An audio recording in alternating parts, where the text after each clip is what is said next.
जय गुरु।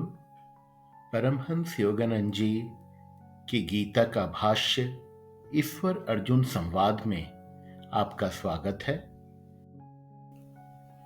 ईश्वर अर्जुन संवाद भगवद गीता अध्याय 1 श्लोक प्रथम। धृतराष्ट्र उवाच धर्मक्षेत्रे कुरुक्षेत्रे समवेतायुयुत्सवः मामकाः पांडवाश्चैव किम कुर्वत संजय।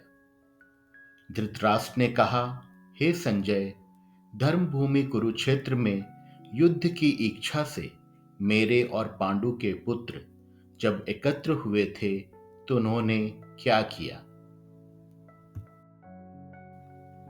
महान ऋषि व्यास गीता के रचयिता हैं और उन्होंने एक सार्वभौमिक युद्ध का वर्णन किया है, वह जो मनुष्य के जीवन में नित्य होता है।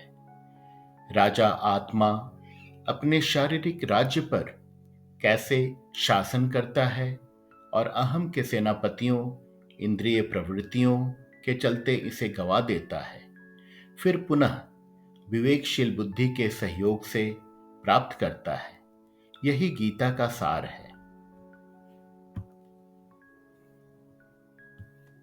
परमहंस जी अपनी गीता का भाष्य में अंधे राजा धृतराष्ट्र को अंधे मन, सत्यनिष्ठ संजय को निष्पक्ष आत्मनिरीक्षण, कौरवों को दुष्ट आवेशपूर्ण मानसिक और इंद्रिय जनित प्रवृत्तियां, पांडु के पुत्र को पांडवों को शुद्ध विवेकशील प्रवृत्तियां, धर्म क्षेत्र पवित्र मैदान, मेरुदंडीय प्रमस्तिष्क धुरी सेरिब्रोस्पाइनल एक्सिस और कुरुक्षेत्र शारीरिक गतिविधि का क्षेत्र अर्थात मानव शरीर से इंगित करते हैं।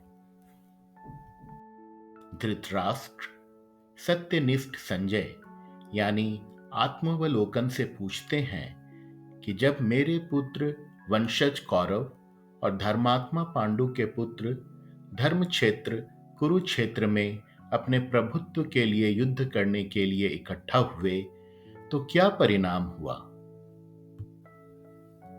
यह गीता का श्लोक हर एक साधक भक्त जो आत्म साक्षात्कार के लिए उत्सुक है उसे प्रतिदिन अपने धर्मपरायण युद्ध की समीक्षा, अपनी साधना को अवलोकन करने का निर्देश देता है। इस ईमानदारी से किए गए आत्मनिरीक्षण द्वारा साधक अपनी सभी कर्मों को आकलन करके अच्छी और बुरी प्रवृत्तियों की विरोधी सेनाएं जो युद्ध के लिए आमने सामने हैं के बारे में विस्तार से जान सकता है। यानी आत्म संयम के विरोध में खड़ी इंद्रिय आसक्ति, विवेकशील बुद्धि का विरोध करती इंद्रिय प्रवृत्तियां, ध्यान और योग करता साधक का आध्यात्मिक संकल्प के विरोध करता शारीरिक चंचलता और मानसिक प्रतिरोध। साथ ही साधक जो दिव्य आत्मचेतना के लिए अग्रसर है उसे अपने क्षुद्र अहम स्वभाव के द्वारा उत्पन्न किया गया अज्ञान और इंद्रिय प्रवृत्तियों के लिए चुंबकीय आकर्षण का भी पता चलता है। परमहंस जी ने गीता में वर्णित इस कुरुक्षेत्र यानी कार्य का क्षेत्र को मानव शरीर में नित्य होने वाले शारीरिक, मानसिक और आत्मिक क्रियाकलाप से इंगित किया है।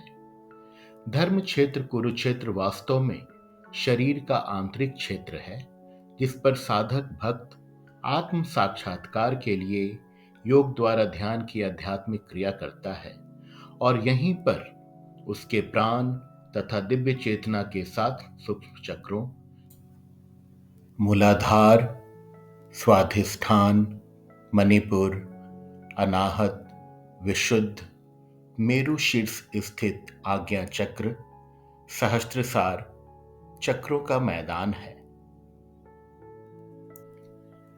शरीर रथ है, आत्मा रथ का स्वामी है, बुद्धि सारथी है, इंद्रियां घोड़े हैं।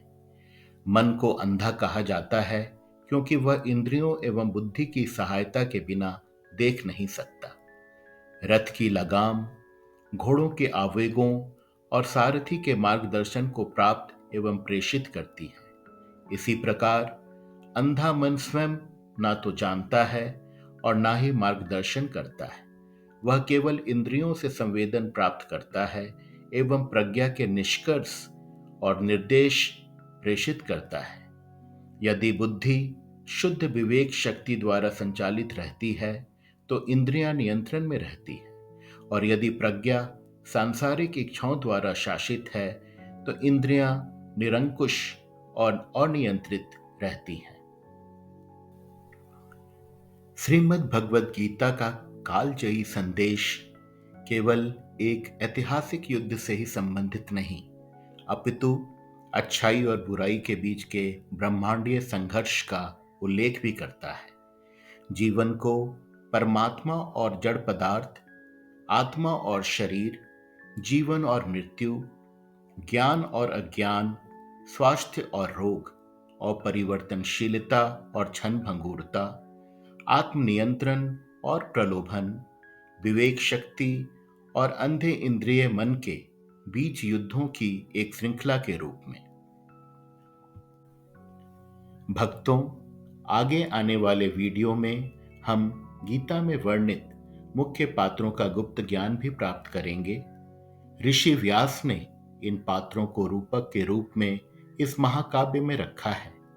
इन आध्यात्मिक रूपकों के ज्ञान से गीता का ज्ञान संपूर्ण रूप में समझ आएगा। विस्तार से पूर्ण जानकारी प्राप्त करने हेतु परमहंस योगानंद जी रचित गीता ईश्वर अर्जुन संवाद का अध्ययन करें। जय गुरु, जय मां।